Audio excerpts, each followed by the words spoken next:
under a minute now. The FTS, the flight termination system, has been armed. Dragon, SpaceX, go for launch. SpaceX Dragon, we're go for launch. Let's light this candle.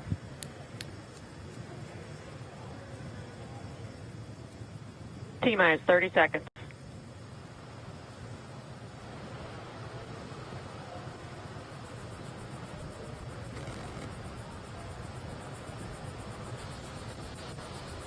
Stage 1 tanks pressing for flight. T-minus 15 seconds. 10, 9, 8, 7, 6, 5, 4, 3, 2, 1, 0. Ignition. Liftoff of the Falcon 9 and Crew Dragon. Go NASA, go SpaceX. Godspeed, Bob and Doug. America has launched. One Alpha. And so rises a new era of American spaceflight, and with it the ambitions of a new generation continuing the dream. 20 seconds into flight, stage 1 propulsion is nominal.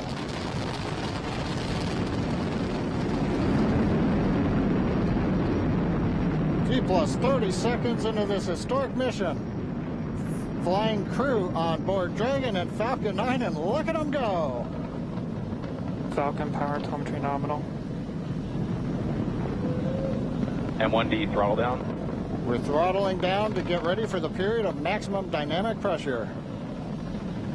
We're in the throttle bucket. Reports say all systems are go. Vehicle is supersonic. We've exceeded Mach 1 on the Falcon 9. M1D throttle up. We're throttling back up to full power as we're through max Q. Copy, 1 Bravo. And we heard that 1 Bravo call out. That's just the second abort zone that they're in. They'll continue to be on this until the first stage has done its job and they switch over to the second. At this point, Bob and Doug pulling about 2.3 Gs, 2.3 times the Earth's gravity, already moving at over 1,500 miles per hour. We've heard the call out for MVAC engine chill. That's getting the MVAC engine ready to light. That'll come at about 2:44 into flight. Right now, everything continuing to look good. Next major event coming up is going to be the triple. We'll have main engine cutoff of the 9 first stage engines, stage separation, and then ignition of the second stage engine to continue to carry astronauts into orbit. Coming up in about 20 seconds. M1D throttle down.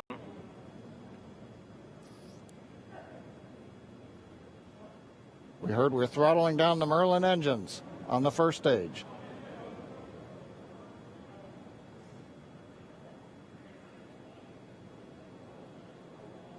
And we have MECO. MECO. 2 Alpha. Falcon stage separation confirmed. Copy, 2 Alpha. MVAC ignition.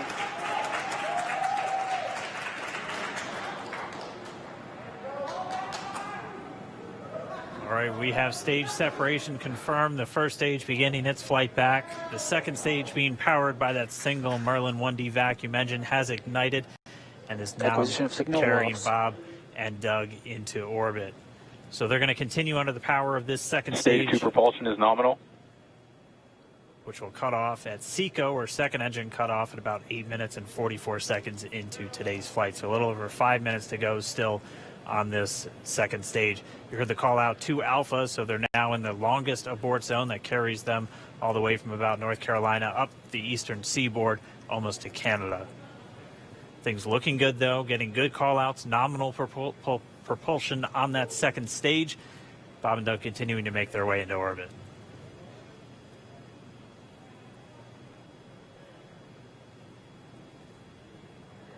Dragon SpaceX nominal trajectory. Acquisition of signal in Bermuda. SpaceX Dragon nominal trajectory.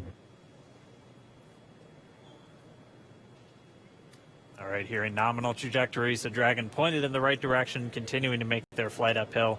Heard acquisition of signal Bermuda. That's one of the other ground stations that they're using to get telemetry and data back from this spacecraft. Stage 2 propulsion is still nominal.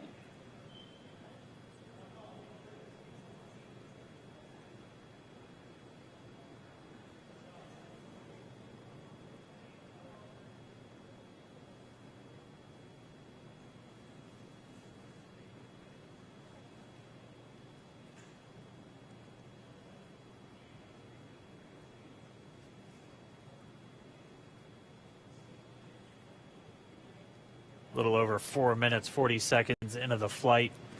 Bob and Doug flying at more than 5,600 miles Dragon per hour. SpaceX nominal trajectory. Already almost 200 miles Nominal downrange trajectory. from the Kennedy Space Center. Nominal trajectory continuing.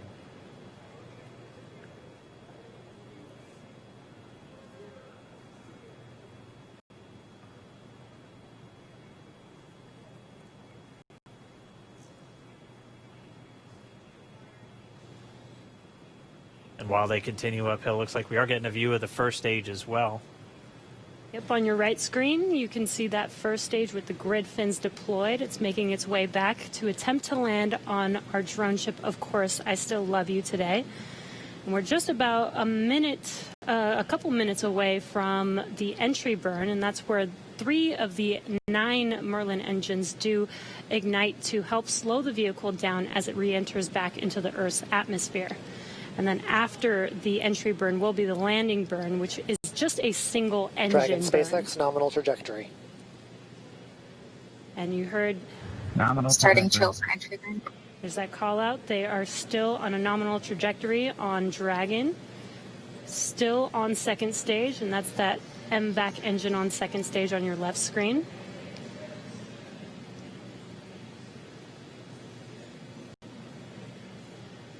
Again, on your right screen is that first stage booster coming back towards our drone ship. Of Course, I Still Love You. We're about a minute away from entry burn. Meanwhile, that second stage continuing to power Dragon into orbit. Again, if you're keeping an eye on that timer, that's going to continue to burn until 8 minutes and 44 seconds into flight. So a little over 2 minutes from now, we'll hear the call out SECO. It'll then be a little Stage 2 under, or a propulsion little is still over, good. a little over 3 minutes until Dragon physically separates from the second stage of the Falcon 9 after the upper Dragon stage gets a SpaceX chance. nominal trajectory. Dragon copies. Nominal trajectory. Continuing to check in with Bob and Doug as they are on a nominal trajectory. Just about 10 seconds away from that first stage, starting that entry burn on your right screen. We should be able to see that view live. Stage 1 entry burn startup.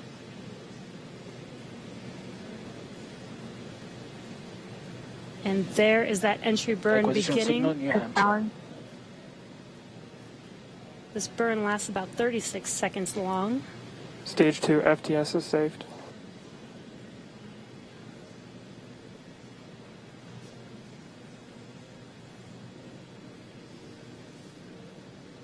While that entry burn continues, we're just about a minute away from SECO. We'll have a number of events all happen in rapid succession. That'll Copy, be the shutdown. second engine cutoff. Stage 1 We'll entry be burn looking for shutdown. that stage 1 landing burn shortly after. Yeah, actually, just within a few seconds of each other.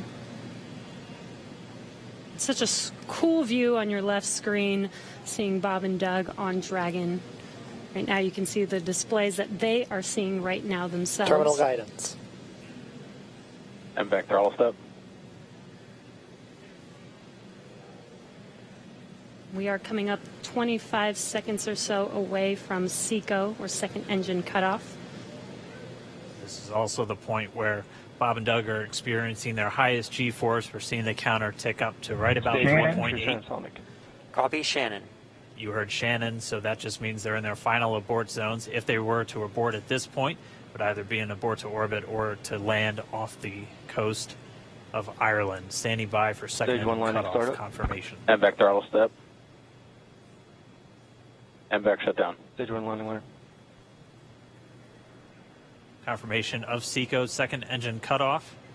Now we are waiting for our first stage to make its way to our drone ship. Of course, I still love you. Dragon SpaceX nominal orbital insertion. Launch escape system Confirmation is disarmed. nominal Dragon orbital copy. insertion. Nominal Stage orbital 1 landing light insertion. deploy. And what you're seeing on your screen is a live view of our drone ship, where our first stage will be coming down. Looks like we lost that live view, but we'll wait for confirmation of that landing shortly here.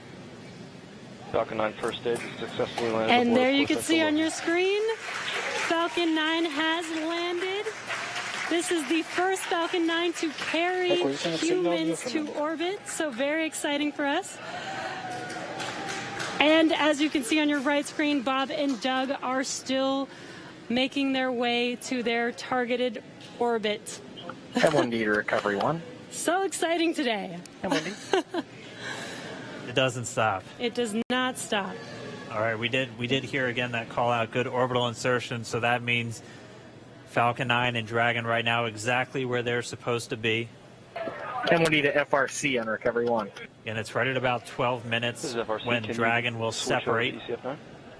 Looks like we saw a zero-G indicator floating around there. I know Bob and Doug owe us a little bit about what exactly that is that they brought up with them.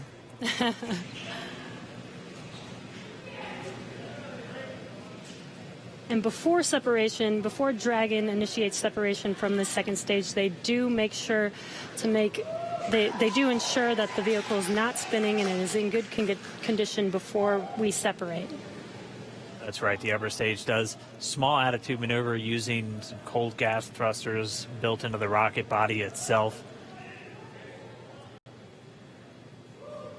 Exactly. So we do expect that separation to occur in about a minute from now, but they do wait until they have full confirmation that it is ready to separate. Such cool views. I cannot get over this view that we are seeing right now. Bob and Doug on the right screen, inside of Crew Dragon, out in space. Yeah, already 200 kilometers over planet Earth, or a little over 124 miles, traveling in excess of 27,000 meters per second, or about 16,000 miles per hour.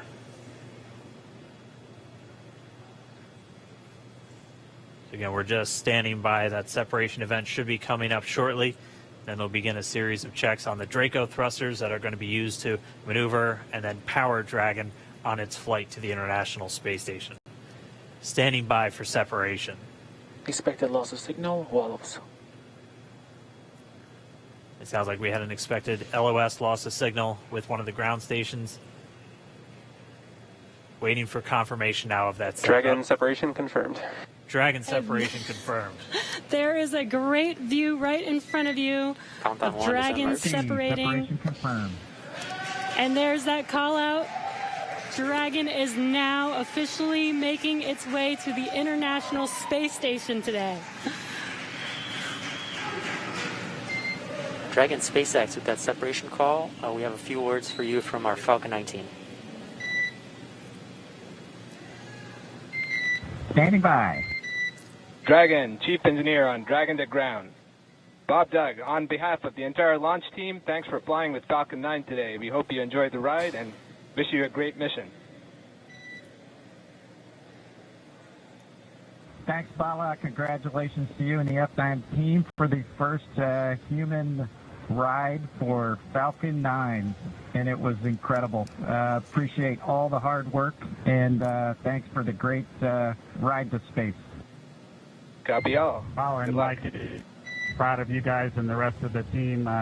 Thank you so much for what you've done for us today, putting America back into low Earth orbit from the Florida coast. Copy all. Good luck. Godspeed.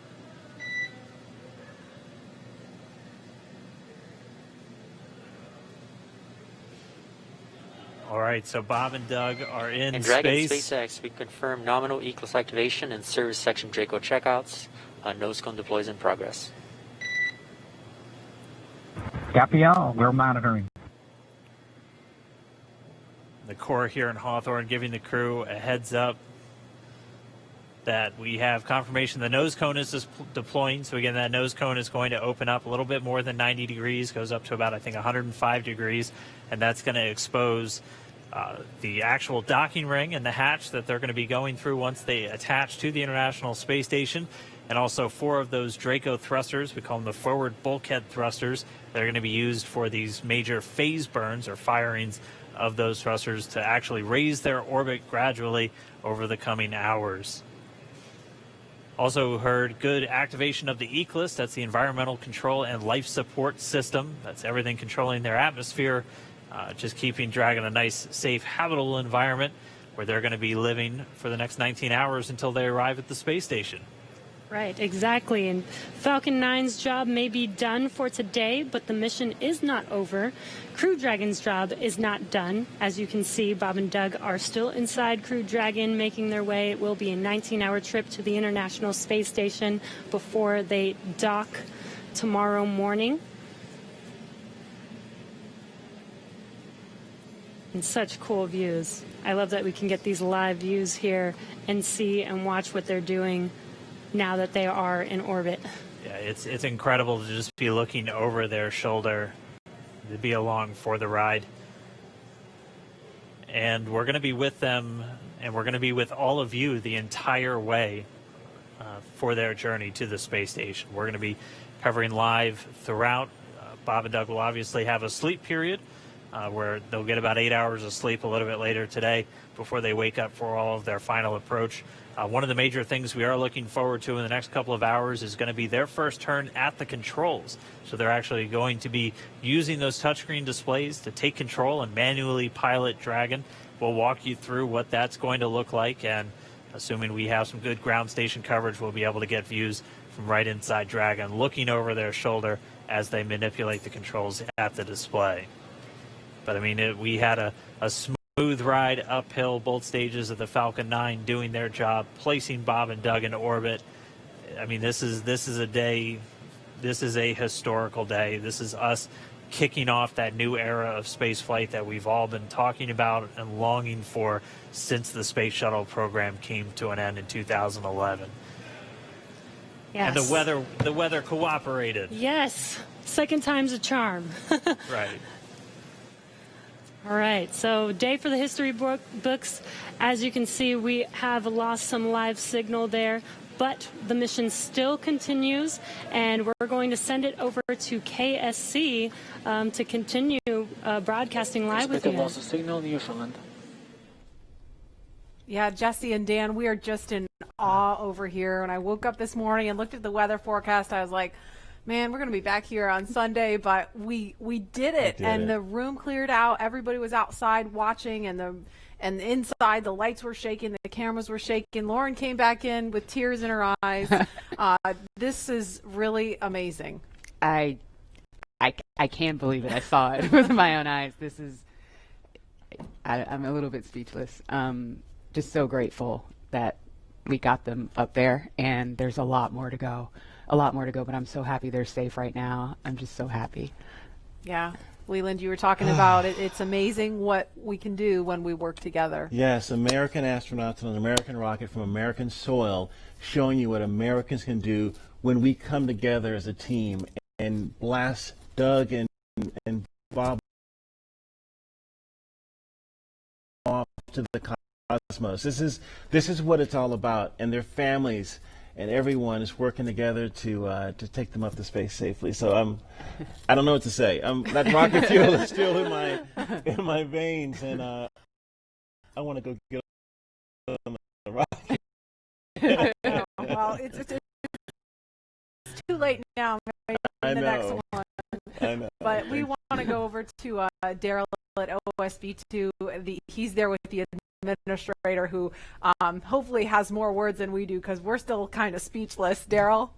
Pretty incredible here, Marie, at the Operations Support Building, where a chorus of applause has been happening from the beginning of launch and throughout the various stages. Some very special guests were here to watch it. That includes President Donald Trump, Vice President Mike Pence, and NASA Administrator Jim Bridenstine, who joins me now. And you were with the President and the Vice President. America's back, launching human astronauts again. Tell me how you feel about that, and tell me about the president watching the launch and what happened there. So this has been a long time coming. It's been 9 years since we've launched American astronauts on American rockets from American soil, and now it's done. We have done it. It's been way too long. I want to give a lot of credit to Charlie Bolden. He was my predecessor as the NASA administrator. He fought hard for this program at a time when it didn't get any support in Congress. We now have an administration that is fully supportive of our spaceflight initiatives, not just on the exploration, discovery, going to the moon, onto Mars, but also from a Space Force perspective. Our budgets are going up, things are strong, and today was just it was just an amazing day. You know, one of the things the president did right out of the gate when he became president is he created what's called the National Space Council. And he put the vice president as chairman of the National Space Council. And on that National Space Council, you've got the Secretary of Defense and the Secretary of State and the Secretary of Commerce, the Secretary of Transportation, the Secretary of Education, the chairman of the Joint Chiefs, all of these different amazing individuals that deal with space day in and day out. A lot of people don't realize how many parts of the federal government deal with space.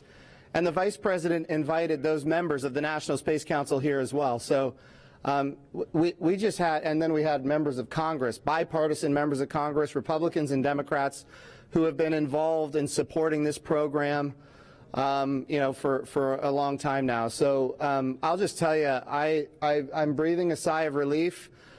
But I will also tell you, I am not going to celebrate until Bob and Doug are home safely.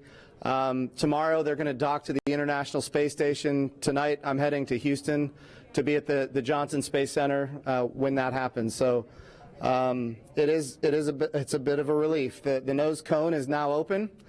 It's now deployed, which means that you know, now we're going to go into some burns. We're going to have some phasing burns. We're going to have some you know, boosting burns, and we're going to get as much as we can in alignment with the International Space Station as early as possible here. But also, I know it's hard, but you know, the big thing that we need to do now is we got to get Bob and Doug, who have now gone through this exercise twice. They need to get some rest. But I can guarantee you there will be no rest for a good amount of time while they're up there in orbit. And they are certainly on their way, and a lot of people joining us for this entire celebration and watching. We just heard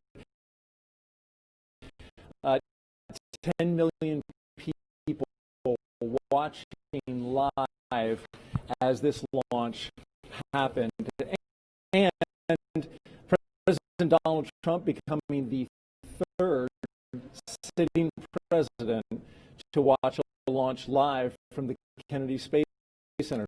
The first, to be clear, I think he is the only sitting president to watch American astronauts launch on a brand new rocket that has never launched before.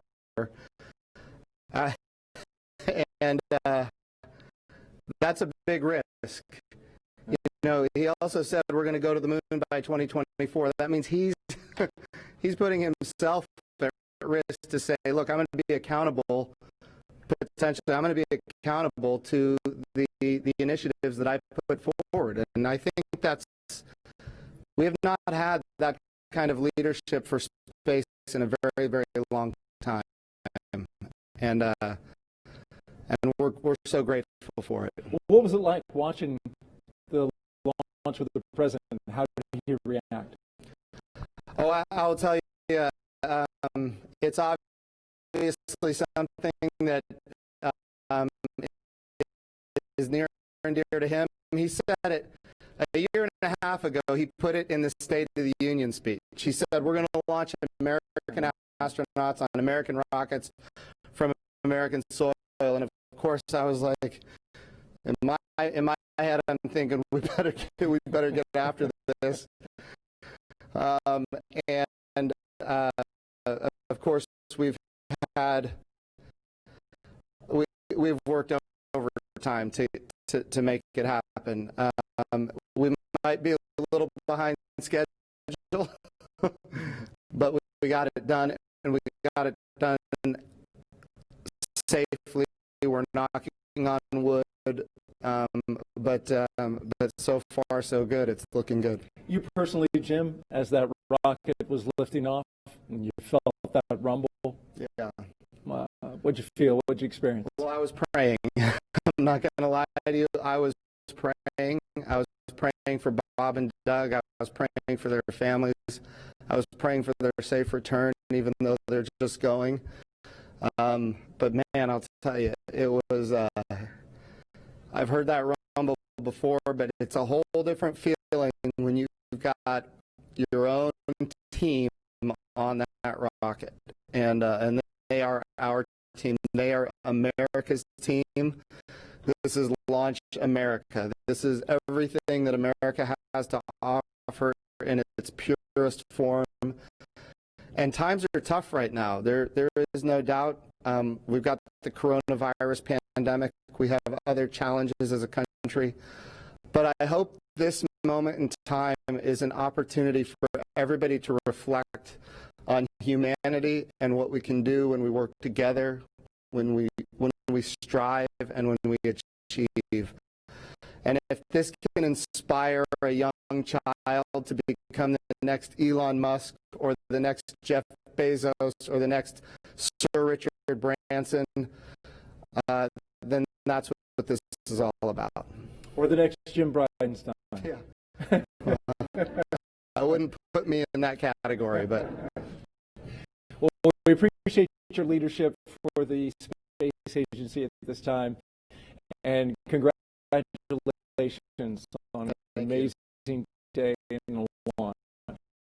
Thank you. It's been a great ride. All right, very good. Marie, we'll send it back to you in the studio. Doug and Bob are on course to arrive at the International Space Station tomorrow, May 31st at 10:27 a.m. Eastern Time. And we'll be staying on the air for continuous live coverage along the entire ride to the station. So though our coverage here is concluding, we will turn it over to the teams in Hawthorne and Houston to take us through the next phases of the Demo 2 mission, all the way through hatch opening and a welcome ceremony on the space station for Bob and Doug tomorrow. That's right. And as you follow along, we invite you to tune into a post-launch news conference that's happening here at 6:30 this evening Eastern Time on NASA TV. We'll have NASA and SpaceX leaders here to take questions live on this unprecedented achievement in human spaceflight. And in addition to NASA TV, you can follow along always on Twitter at NASA and nasa.gov for mission updates as it progresses. Here now are highlights from the mission so far. May 30th, 2020. Remember this day. You'll have this memory forever. The day America returned astronauts to orbit from U.S. soil.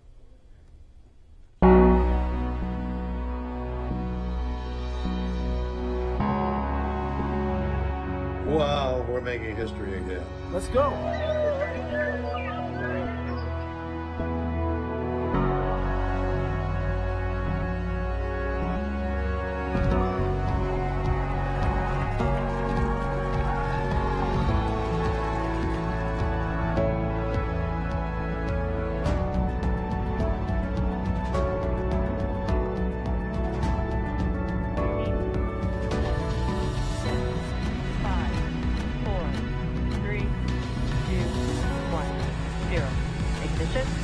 Liftoff of the Falcon 9 and Crew Dragon. Go NASA, go SpaceX, Godspeed, Bob and Doug.